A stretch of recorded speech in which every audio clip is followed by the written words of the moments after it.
Entonces Alejandro Toledo tiene una oportunidad en este momento. ¿Va a ser uno más del montón de los condenados por corrupción?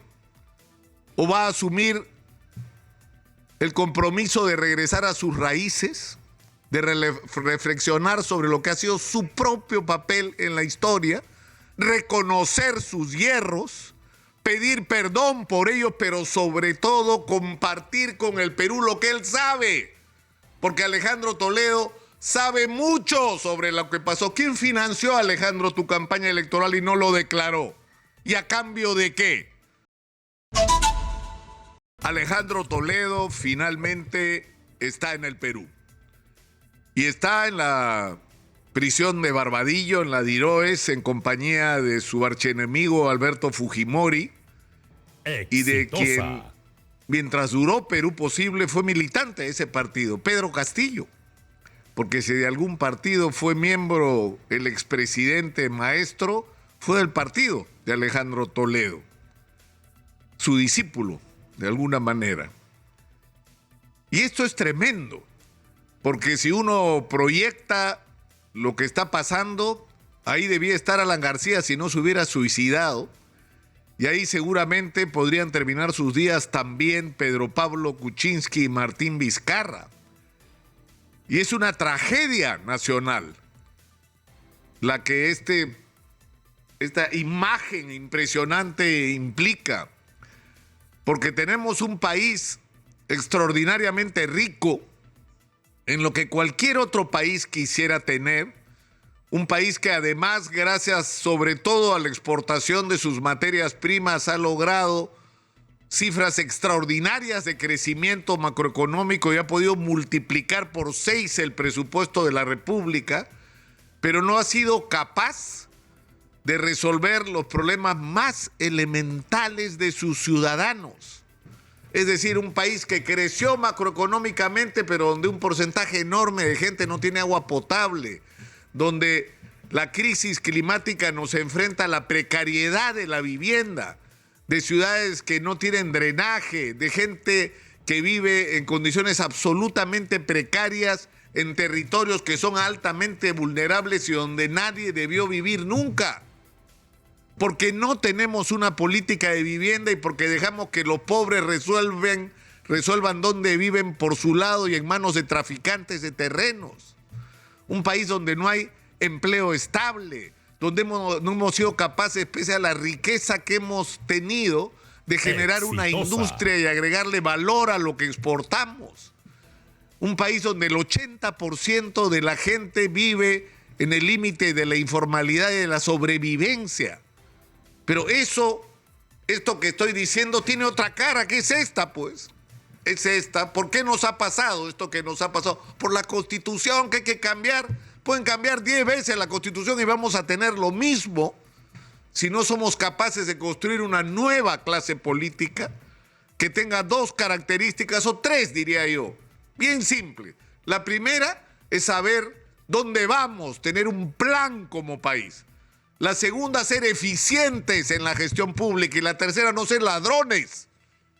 Porque lamentablemente quienes han conducido los destinos del país no tenían plan que no sea el enriquecerse, eran ineptos y finalmente eran pura y simplemente corruptos. Gente que concibe la acción política como una vía rápida y segura del enriquecimiento ilícito. Es una tragedia la que tiene el Perú. Y yo creo que Alejandro Toledo, por quien yo debería tener motivos para aborrecer, no lo aborrezco, no lo odio, Alejandro Toledo a mí personalmente me hizo mucho daño, y él lo sabe, pero sin embargo no tengo otro sentimiento que el estar profundamente apenado con que este sea su final, si él decide que este sea su final, porque está en sus manos decidir si este va a ser su final. Cuando yo conocí a Alejandro Toledo, y debo confesar que me sedujo su discurso del año 94-95, me decía, soy un hombre al que no le tienen que contar lo que es la pobreza porque 3 de mis hermanos murieron de desnutrición al poco tiempo de nacer, porque en mi casa había hambre. Yo sé lo que es el hambre porque yo he ido a dormir sin haber comido todo un día. Yo me puse zapatos por primera vez cuando tenía que ir al colegio. Yo he vendido periódicos.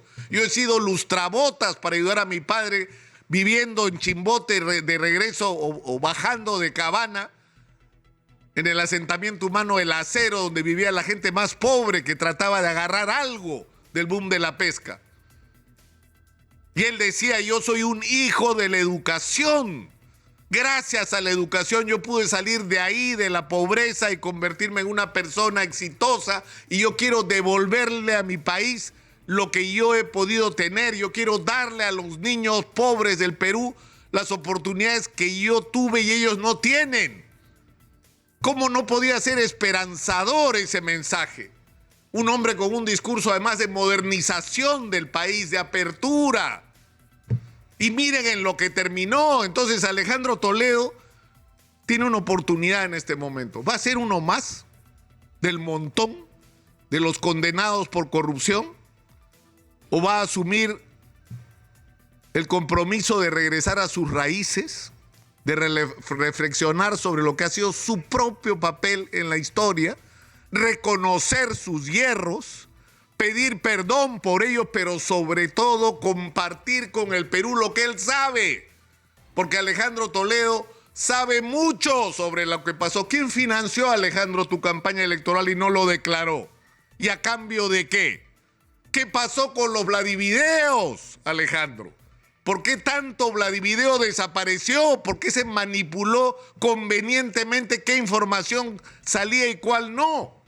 ¿Qué pasó realmente en el tema del Canal 4? ¿Y por qué digo Canal 4? Porque era el medio de comunicación más importante que el Perú. Solo Canal 4 tenía los mismos índices de sintonía que todo el resto de canales y que todos los otros medios de comunicación. Te bastaba controlar un canal de televisión para controlar la opinión pública en el Perú. Y por eso Canal 4 era importante para Montesinos. Y lo que debió ocurrir en ese momento es licitar las licencias de Canal 4, de Canal 5, de Canal 9, y no lo hicieron. ¿Para qué? Para tener el control del medio de comunicación más importante del Perú. Y tú sabes, Alejandro, tú sabes lo que se hizo en Indecope y lo que se hizo en CONACEF fue a controlar ilegalmente ese canal de televisión. ¿Para controlar qué? No solamente un gran negocio bien gestionado, sino para controlar la opinión de los peruanos, decidir qué estaba bien, qué estaba mal, quién merecía ser presidente y quién no, para hacer lo mismo que Montesinos, solo que en otras manos. Tú sabes, Alejandro, la verdad sobre eso.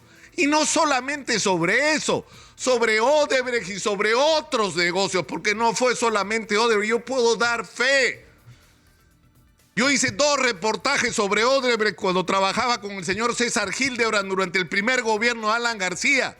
Y una de nuestras investigaciones sobre corrupción fue sobre Odebrecht, sobre Charcani 5, donde hicieron un túnel que el día que lo inauguraron se quebró completamente porque estaba mal hecho. ¿Quién lo hizo? Odebrecht. Y yo hice un reportaje por encargo de César Hildebrand sobre Chavimochic.